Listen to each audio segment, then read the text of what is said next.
கடந்த ஓராண்டு காலமாகவே தமிழ்நாடு பாரதிய ஜனதா இயக்கத்திலே அதனுடைய போக்கும் தலைவருடைய செயல்பாடும் எங்களுக்கு மிகப்பெரிய மன வருத்தத்தை அளித்துக் கொண்டிருந்தது. தேர்தல் நேரத்திலே நாம் எதுவும் பேசக்கூடாது என்பதற்காக நான் யார் மீதும் எந்த குறையும் சொல்லவில்லை. எனக்கு கடைசியாக கொடுக்கப்பட்ட தளி சட்டமன்ற தொகுதி பொறுப்பாளர் என்கிற முறையிலே தமிழ்நாட்டிலே அதிகமான வாக்குகளை பெறுவதற்கு நான் அந்த பணியை மேற்கொண்டேன் என்ற இந்த செய்தியும் உங்கள் மத்தியிலே பகிர்ந்து கொள்கிறேன். இயக்கம் என்ன பணியை கொடுத்தாலும் அதை தலைவணங்கி செய்து கொண்டிருந்தேன்.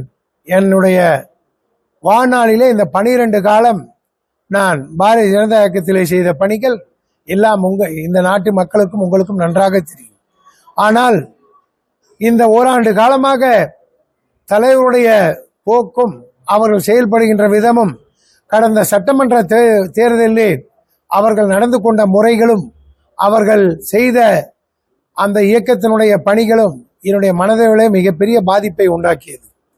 இந்த இயக்கத்தினுடைய தொண்டன் 12 ஆண்டு காலம் பிஜேபி ஆட்சியிலே கடைகோடி தொண்டனுக்கு நாம் என்ன செய்தோம் என்று எண்ணி பார்க்கின்ற போதும், பொதுமக்களுக்கு என்ன சேவை மத்திய அரசாங்கத்தில் இருந்து பெற்றுக் கொடுத்தோம் என்று பார்க்கின்ற போதும் என மனதளவிலே மிகப்பெரிய பாதிப்பை உண்டாக்கியது.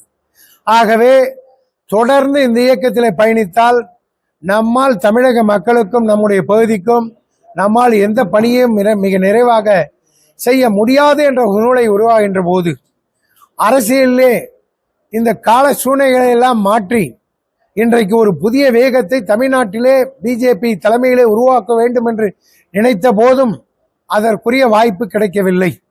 ஆகவே தமிழ்நாடு அரசியலில் இன்றைக்கு ஏற்பட்டிருக்கின்ற திராவிட கட்சிகளை எல்லாம் தூக்கி எறிந்து ஒரு இயக்கம் சினிமாவை வைத்துக்கொண்டு இன்றைக்கு ஆட்சியில் வந்திருக்கிறது.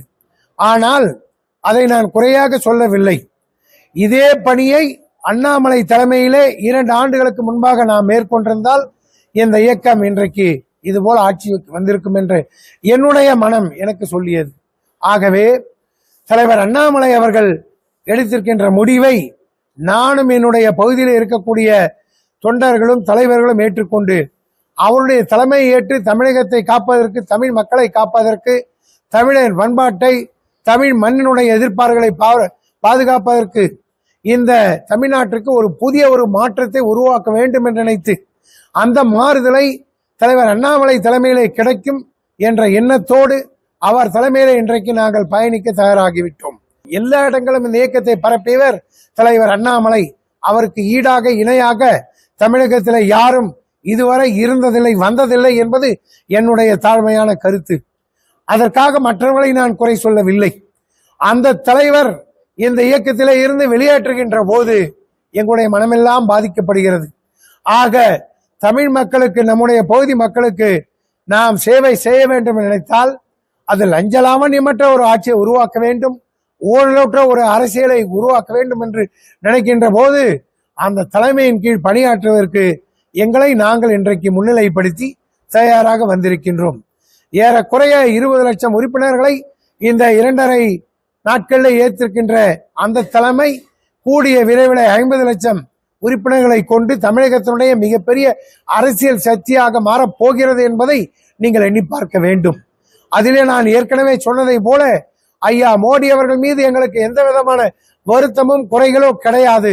இந்த நாட்டை காப்பாற்ற போகின்ற தலைவர் மோடி என்பதில் எங்களுக்கு மாற்று கருத்து கிடையாது. ஆனால் தமிழ்நாட்டை காப்பாற்ற வேண்டும் என்று எண்ணுகின்ற போது தலைவன் அண்ணாமலைக்கு ஈடாக இணையாக யாரும் இல்லை. ஆகவே அந்த தலைமையிலே அவர் காட்டுகின்ற வழியிலே, அவர் பயணிக்கின்ற பாதையிலே தமிழகத்தை முன்னெடுத்து செல்வதற்கு, தூய்மையான அரசியலை கொண்டு செல்வதற்கு நாங்கள் இன்றைக்கு தயாராக இருக்கின்றோம். அதற்கு மக்கள் மத்தியிலே விழிப்புணர்வை ஏற்படுத்தி அந்த பணிகளை ஏற்படுவதற்கு முதல் கட்டமாக இந்த மாவட்டத்திலே இன்றைக்கு இந்த பணியை நாம் மேற்கொண்டிருக்கிறோம். உங்களுக்கு எல்லாம் தெரியும், யாரும் சொல்லாமலே, யாரும் கேட்காமலே அந்தந்த பகுதியில் இருக்கக்கூடிய இளைஞர்கள் கட் அவுட்டை வைத்து இயக்கத்திலே உறுப்பினர்களை வரவைத்துக் கொண்டிருக்கிறார்கள். ஆக இந்த பணி தொடர வேண்டும், தொடரட்டும். தமிழ்நாட்டிற்கு ஒரு நல்லதொரு வாழ்வு கிடைக்க வேண்டும், தமிழ் மக்கள் நல்ல முறையிலே வாழ வேண்டும் என்ற எண்ணத்தின் அடிப்படையிலே இந்த இயக்கம் இன்றைக்கு தொடங்கி இருக்கிறோம். 3 மாத காலத்திற்கு தலைவர் அவர்கள் இந்த இயக்கத்தில் சேருபவருக்கு அரசியல் பயிற்சியை பட்டறையாக வைத்து பயிற்சி கொடுக்க இருக்கிறார். 3 மாத காலத்திற்கு பிறகு அது வருகின்ற இடைத்தேர்தலாக இருந்தாலும் உள்ளாட்சி தேர்தலாக இருந்தாலும் இந்த 3 மாத கால இடைவெளிக்கு பிறகு அவர் தலைமையிலே தமிழ்நாட்டிலே மிக பெரியதாக ஒரு அரசியல் இயக்கத்தை, அரசியல் கட்சியை தலைவர் அண்ணாமலை அறிவிக்கப் போகிறார். அந்த இயக்கத்தின் மூலமாக பயிற்சியை பெறக்கூடியவர்கள் தமிழகம் எல்லாம் சென்று தமிழ் மக்கள் மத்தியிலே விழிப்புணர்வை உண்டாக்கி தூய்மையான அரசியலை, நேர்மையான தலைவர்களை, ஊழலற்ற ஆட்சியை தமிழ்நாட்டிலே வருகின்ற எந்த தேர்தலாக இருந்தாலும் அதில் வெற்றி பெற செய்வதற்கு பணியை மேற்கொள்ள இருக்கிறார்கள். தமிழகம் இதுவரை கண்டிராத ஒரு காட்சியை காணப்போகிறது. இதுவரைக்கும் அரசியலே காண முடியாத ஒரு புரட்சியை தலைவர் அண்ணாமலை அவர்கள் உருவாக இருக்கிறார்கள். படித்தவர்கள், பாமர மக்கள், விவசாயிகள், வியாபாரிகள், தமிழகத்தில் வாழக்கூடிய அனைத்து ஜாதி மக்களும் ஏற்றுக்கொள்ளக்கூடிய ஒரு இயக்கமாக அறிவிக்கப் போகிறார்கள். அன்றைய தினம் தமிழ்நாட்டிலே மிகப்பெரியதொரு புரட்சியை கொண்டு வந்து தமிழகத்தில் ஆளுங்கட்சியாக மாற்றுவதற்கு, அந்த இயக்கத்திலே பணிபுரிவதற்கு இன்றைக்கு இந்த மாவட்டத்தில் இருக்கிற பல ஆயிரக்கணக்கான தொண்டர்கள் எல்லாம் முன் வந்திருக்கிறார்கள். பாரதிய ஜனதா இயக்கத்திலே ஏற்கனவே மாவட்ட அளவிலே பொறுப்பிலே இருந்த நண்பர்கள், மாநில அளவிலே பொறுப்பிருந்த நண்பர்கள், கீழ்த்தளத்திலே பொறுப்பிலே இருக்கக்கூடிய பல நண்பர்கள் எல்லாம் தாங்களாகவே தங்களை இணைத்துக் கொண்டு இந்த இயக்கத்திற்கு வந்திருக்கிறார்கள். ஆக தன்னார்வமாக தொடங்கப்பட்டிருக்கின்ற இந்த இயக்கத்திற்கு தமிழக மக்கள் கொடுக்கக்கூடிய வரவேற்பு மிக அதிகமாக இருக்கும். இங்கு இருக்கக்கூடிய திராவிட கட்சிகளை எல்லாம் தூக்கி எறிந்து தமிழ்நாட்டிலே தேசிய எண்ணத்தை வைத்திருக்கக்கூடிய ஒரு தமிழக கட்சியாக, தமிழ் மாநில கட்சியாக, ஒரு மாநிலத்துக்கு தேவையான மாநில கட்சியாக இந்த இயக்கம் மிக விரைவில் வரப்போகிறது என்பதை உங்களுக்கு நான் இந்த செய்திகள் மூலமாக சொல்லிக்கொள்ள கடமைப்பட்டிருக்கிறேன். இந்த பணியை துவக்குவதற்கு நீங்கள் ஆதரவு கொடுத்தமைக்காக உங்களுக்கு என்னுடைய மனமார்ந்த நன்றியையும் வணக்கத்தையும் தெரிவித்துக் கொண்டு, வருகின்ற காலங்களிலே நீங்கள் எல்லாம் கூட இந்த இயக்கத்திற்கு ஆதரவு கொடுக்க வேண்டும் என்று உங்களை அன்போடு கேட்டுக்கொண்டு நன்றியோடு விடைபெறுகின்றேன். நான் நேற்றைய இரவே பாரதிய ஜனதா இயக்கத்திலே இருந்து ராஜினாமா செய்துவிட்டேன். BL சந்தோஷ் அவர்களுக்கும், நயினார் அவர்களுக்கும், பொறுப்பிலே இருக்கின்ற சுதாகர் ரெட்டி அவர்களுக்கும், அரவிந்த் மேனன் அவர்களுக்கும் ஏற்கனவே இந்த என்னுடைய லெட்டர் பேடிலே ராஜினாமா செய்து முறையாக அனுப்பி வைத்துவிட்டு இன்றைக்கு இந்த செய்தியாளர் சந்திப்பிலே கலந்து கொண்டிருக்கிறேன். ஆக முறை தவறியோ நேர்மையை மாற்றியோ எந்த விதமான தவறுகளை செய்தோ நாங்கள் அரசியல் நடத்த போவதில்லை. நேர்மையாகத்தான் செய்ய போகிறோம். யாருக்கு எதிராகவோ காழ்ப்புணர்ச்சிக்காகவோ இந்த இயக்கம் நடத்தப்படவில்லை. ஆக யாரும் நினைக்க வேண்டாம் இது பிஜேபிக்கு எதிரானது, அவருக்கு எதிரானது, அப்படியெல்லாம் இல்லை. வாய்ப்புகள் தனியாக இருந்தால் அதிகமாக கிடைக்கப் போகிறது. அந்த வாய்ப்புகளை பயன்படுத்தி தமிழகத்திற்கு சேவை செய்ய வேண்டும் என்பதற்காகத்தான் இந்த இயக்கத்தை தலைவர் தொடங்கி இருக்கிறார். அவருக்கு அங்கு வாய்ப்பு கொடுக்கப்படவில்லை. அந்த வாய்ப்பை அவரே உருவாக்கி தமிழகத்திலே ஒரு தனி இயக்கத்தை தொடங்கி இருக்கிறார். அதற்காகத்தான் அந்த தலைமையேற்று நாங்கள்லாம் வந்திருக்கிறோம். நன்றி, வணக்கம், ஜெய். கிட்டத்தட்ட 20 லட்சம் பேர் சேர்ந்திருக்காங்க. பல பேர் மெயில் ஐடி கேட்கறதுனால கிராமத்தில் எங்களுக்கு செய்ய தெரியலன்னாங்க. அதான் தலைவர் மெசேஜ் போட்டிருக்காரு, மெயில் ஐடி தேவையில்லை, நீங்கள் உங்களுடைய மொபைல் நம்பர் கொடுத்தா போதும்னு சொல்லிட்டார். ஆனால் மிஸ்டு கால் பாலிசி கிடையாது. அதில் நிறைய தவறுகள் நடக்குது. அதனால் இந்த முறையில் தான் செய்கிறதா முடிவு எடுத்திருக்காங்க.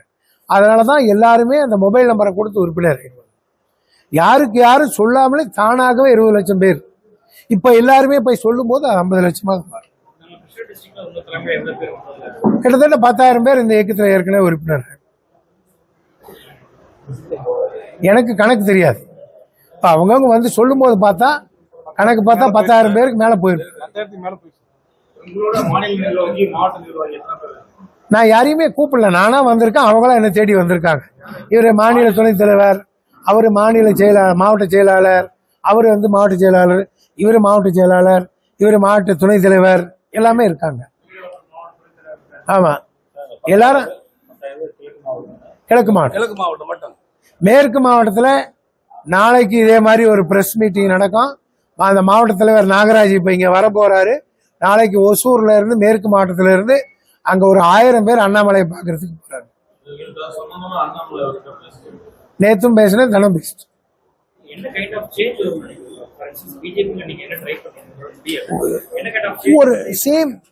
ஒரு நேர்மையான தூய்மையான ஆட்சி, வாயில சொல்றது எல்லாமே நேர்மையை செஞ்சு காட்டணும். எல்லாருக்கும் வேலை வாய்ப்பு, தமிழ்நாட்டுடைய பொருளாதாரம் உயரணும், தமிழ்நாட்டில் இருக்கக்கூடிய ஊழலை களையணும், விவசாயி பாதுகாக்கப்பட வேண்டும், மத்திய அரசாங்கம் கொடுக்கக்கூடிய திட்டங்கள் நேர்மையான முறையில் தமிழ்நாட்டு மக்களுக்கு போய் சேர வேண்டும். இதெல்லாம் தான் பேசிக்கலாக வைப்பாங்க. அதனுடைய கொள்கைகளும் திட்டங்களும் தலைவர் சீக்கிரம் அறிவிப்பார். என்னை பொறுத்த வரைக்கும் இதான் செய்யணும்னு நாங்கள் விரும்புகிறோம். இதான் நடக்கும். வாயளவில் இல்லாமல் பேச்சளவில் இல்லாமல் ரியலாக போய் எல்லாருக்கும் எல்லாம் சேரணும். ஒவ்வொரு மாவட்டத்திலும் இருக்கும். ஏற்கனவே பவானி, திருப்பூர், கோயம்புத்தூர் இந்த பகுதியில் 5 ட்ரைனிங் கேம்ப் ஆரம்பிச்சிட்டாங்க. அப்படி எல்லா பகுதியிலையும் ட்ரைனிங் கேம்ப் ஆரம்பிப்பாங்க. தலைவரே வருவார், ஒவ்வொரு மாவட்டத்துக்கும் வந்து அட்டென்ட் பண்ணுவார். அதுக்கப்புறம் தான் பெரிய அளவில் எல்லாமே நடக்கும். அதுக்கப்புறம் தான் அரசியல் இருக்கும்.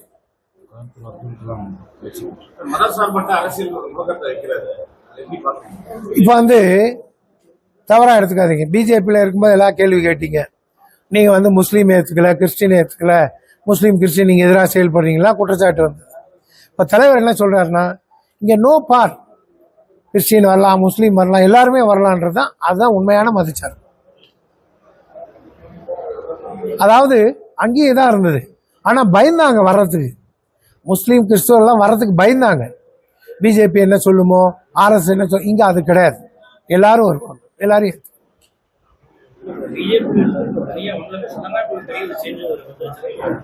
பாடன் இல்ல, தலைவர் ஒரு வருஷமாவே இதை மேல சொல்லிட்டே இருந்திருக்காரு. அவருக்கு அந்த வாய்ப்பே கொடுக்கல, அவங்க எடுத்துக்கவே இல்லை. உதாரணத்துக்கு அதிமுக கூட்டணி வேணான்னு சொன்னாரு, நம்மளே தனியா வரலான்னு சொன்னாரு, எதையுமே ஏத்துக்கல. சரி கூட்டணி பண்ணா அவர் என்ன சொன்னாரு, சரியான தொகுதிகள் வாங்கல, சரியான வேட்பாளர் போடல. அப்புறம் அதையும் தாண்டி அவர் 100 இடத்துக்கு பிரச்சாரத்துக்கு வந்தாரு. எடப்பாடி தலைமை ஏத்துக்கலன்னு குற்றச்சாட்டு சொன்னாங்க. அதையும் தாண்டி எடப்பாடி தான் முதல்வர்னு சொன்னாரு. கட்சி என்ன சொல்லிச்சோ தேர்தல் வரைக்கும் கட்சி கட்டுப்பட்டு தலைமை சொன்னதான் செஞ்சார். ஆனா அவருடைய மனசாட்சி என்ன சொன்னதோ, தேர்தலுக்கு பாதிப்பு வரக்கூடாதுனால தேர்தலுக்கு அப்புறம் நிலைப்பாடு எடுத்தார். அதுவும் போய் டெல்லியில 3 நாள் உட்காந்து எல்லாரையும் பார்த்து அந்த முடிவு எடுத்திருக்காரு. இது மோடிக்கு எதிரானதோ மற்றவங்களுக்கு எதிரானதோ கிடையாது. தமிழ்நாட்டுக்காக தனி அரசியல்.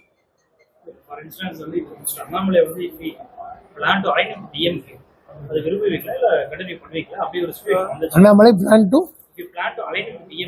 never.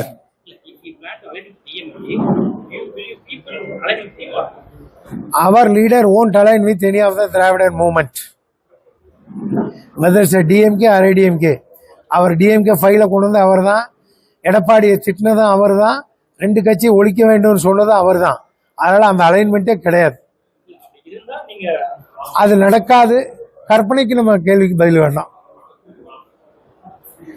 அதே மாதிரி இன்னொருத்தர் ஏடிஎம்கே வந்தா என்ன பண்ணுவீங்கன்னு கேட்பாரு.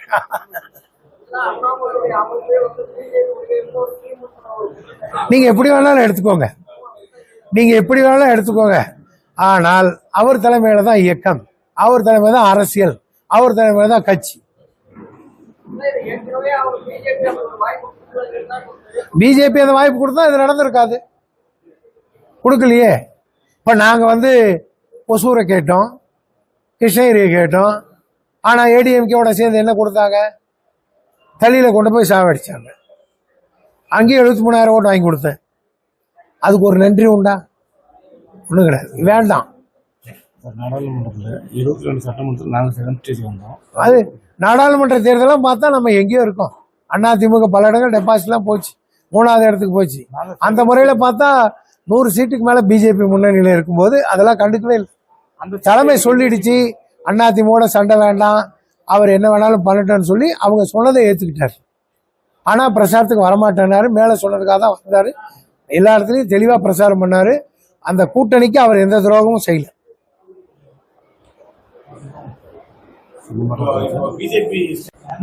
நாங்கள் நயினார் நாகேந்திரனுக்கோ தமிழிசைக்கோ வானதிக்கோ முருகனுக்கோ எதிரானவர்கள் அல்ல. அவங்க செய்யற அரசியல் வேற, நாங்க செய்ய போற அரசியல் வேற. அரசியல் அவங்க தோத்துட்டாங்க, நாங்க ஜெயிக்க போறோம். அப்படியாவது கவர்னர் ஆகலான்னு பாப்பாங்க. அண்ணாமலையை திட்டினா பேர் வரும், அப்படியா பதவி வரலாம்னு திட்டலாம். என் கூட தான் கோயம்புத்தூர்ல 3 மணி நேரம் இருந்தாங்க, சோலார் கண்காட்சியில பேசினாங்க. தனிப்பட்ட விரோதம், தனிப்பட்ட முறையில் நாங்கள் யாரும் தாக்க விரும்பல. அவங்க 7 தேர்தல் இன்னும் தோத்துருக்காங்க. அது சொல்லணுமா? தேவையில்லையே. ஒரு கவர்னராக இருந்து எதுக்கு எம்எல்ஏ கேட்கணும்? ஒரு மந்திரியாக இருந்து எதுக்கு எம்எல்ஏ கேட்கணும்? அது இன்னொருத்தர் சாதாரண கட்சிக்கான கொடுத்துருக்கலாம்ல. 15 திமுக மந்திரி எடுத்து நம்ம நின்று தூக்கணுமா? சீட்டு வாங்கும்போது தெரியாதா? தலையில் நின்று அடிபடுவோம் தெரியாதா? ஒசூரில் நின்று ஜெயிப்பான்னு தெரியாதா? விஜயனுடைய தாக்கம் தளி ஒசூரில் இல்லை, ஒத்துக்கிறீங்களா? அப்போ அங்கே ஜெயிச்சிருக்கலாம்ல. அங்கெல்லாம் கோட்டை விட்டது. இது மாதிரி அதாவது நிலவரம் தெரியாம அரசியல் பண்றது, தொண்டருடைய உணர்வு தெரியாம பேசுறது, அரசியல் பண்றது, இதெல்லாம் வரணும்னா தனி இயக்கம் தான் முடியும்.